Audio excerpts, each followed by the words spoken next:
Federal government wants cooperation. Been hearing about this for a while, but what does cooperation mean? What can the counties who run the jail do to make ICE happy, to make the president happy, and still make their constituents happy? It's the number one question I've had. Dan and I have been talking about this for a couple of weeks and getting answers as to what specifically the federal government and what immigration authorities want has been challenging. It's been challenging. There's sort of this vague conversation about, well, we don't want to be blocked. We don't want to be interfered with. Cops should be helping cops. What's going on out there right now? And so I am so grateful to the sheriff of Dakota County, Joe Leko, for joining us on the John Schuster Coldwell Banker Hotline, because I really would like some more insight as to how this goes down, how it could go down, what are the opportunities, what are the lanes. Sheriff Leko, thanks for being here. Thank you, Jason. That's a privilege. Thanks for having me on. So you heard my sort of setup here and my confusion about what sort of, what are the options? Because we've had a lot of conversation about like ICE detainers where they want counties to hold people for a couple extra days after they were supposed to be released, maybe 48 hours. But Minnesota state statute makes that pretty difficult, right? That's correct. That's the first hurdle, is to have our federal partners understand that. What is a ICE detainer, and how is that applied within our jails, and what can we do as sheriffs and the Department of Corrections on those detainers? And you've described it perfectly. We just cannot hold them beyond their state charges without exposing some liability for an unlawful seizure, which would be a Fourth Amendment violation. So, and the feds don't pay for the lawyer for that thing. The county is on the hook for that, right? Yeah, county taxpayers pay for that. Those for the legal costs and the settlement or whatever comes out of that civil process. Yeah, we sort of see it as a second arrest for the same crime. So it's kind of a non-starter as far as I can tell, right? Right. But there are ways that there can be cooperation, right? And the feds have suggested that, especially in Ramsey County and Hennepin County, that they don't even ask about immigration status, that sort of stuff. So give me a sense of how it goes in Dakota County. Let's say one of your deputies arrests someone that is, are they like on some list if it's someone who's undocumented that the feds are looking for? Or how do they know what's going on? How does this happen?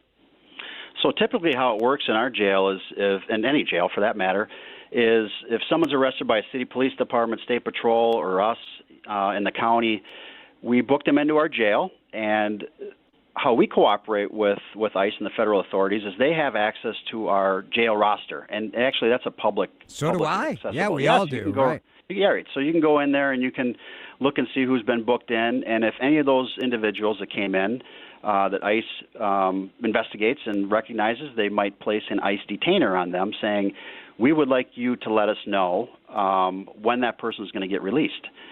So they have a heads up when the court date, the first appearance, is going to be. It's usually within 36 hours. And we will call them and let them know that they either posted bond or if they're released by the judge or if they're going to be held. So they have an idea. But if it's a release or they posted bond, we'll tell them we have to book them out, and they'll most likely be released at the earliest at 2 p.m. today, just as an example, right? So they have an idea. They'll be here by 2 p.m., and we'll coordinate that transfer to them. And unfortunately, if they're not here or they have an inability to be here, some get released. But the majority of the times, they do have officers that respond, and we make that transition to them. So most of the time, it works fine. Yes. Yeah. Mm-hmm. And you proactively notify them, or they do the work and they notify you?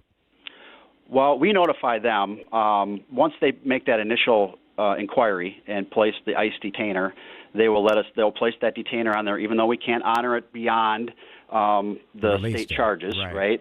We will communicate with them on the current status of that inmate, that detainee, of when they're going to get released, so we can coordinate that effort. So if you've heard Commissioner Paul Schnell from the Department of Corrections, he's been on explaining what they do in the Department of Corrections. We operate the same here in Dakota County. The difference is with the prison, you know that prison release date is set out well ahead of time, right? Yeah. It's not You can contingent really on a bail that's just thrown in there at midnight, Yeah. right? So they have a good, they know the bus schedule. They know Yeah. when that is going to be released, so they can plan on that pickup a lot easier. And the jails, it could be a short notice, and then it comes down to the availability of the ICE officers to come and make that transition. So that's the challenge. But we operate the same as the Department of Corrections. So if that was the bar as far as or identifying what cooperation is, we are there as Dakota County as well. So I think that's what we're looking for, as you questioned. What is cooperation? Let's define what that is. We have to follow the law, obviously, on these detainers and can't hold them. But what beyond that could we be doing? And I think just having that communication, that access to our jail as requested, meets those cooperation standards. Now, I can't answer for every other jail in the state, but I know a lot of them operate the way we do here in Dakota County as well. So, say ICE said, we'd like to, could we put an officer, like, do you have an office in the jail facility down in Hastings? Like, could we do that? Is, if that was something they were looking for, I think about Hennepin County, where you have a much higher volume number of people being arrested, and you could see where, like, maybe it would be helpful to have an agent in the jail. Is that something you guys would do or have ever done? Yeah, we're open to that. We have done that in the past, and we actually, and I don't know if it was because of their capacity levels that they just didn't continue to use that, but if they come in and they wish to have an interview with one of our inmates to determine if they are going to be entered into the removal process, or to identify that person to see if the crime will reach that level where they could possibly be deported or go through that process, they are allowed into our jail. Just like any other city officer or state patrol that might want to come in to interview one of our detainees because they might be involved in another crime, we allow that access inside of our jail. Joe Leko is the sheriff in Dakota County. I think obviously the feds, their bigger frustration is in the biggest counties, right? In Ramsey County and Hennepin County. Are there things you do in Dakota County that you would recommend that those guys should do or that they don't do? What is the difference? I can't answer for them, but I can clarify that, the information that we share, as you see through our inmate search and things, a lot of that, the date and time that they're going to get released, the inmate's booking number, their criminal charges, convictions, that's all public data. Right. So anybody can provide a data request. And that's true in every public, not just law enforcement. That's true in every county. Like if you're watching on our live stream right now, I've got the web page up for Dakota County where you can search the inmates.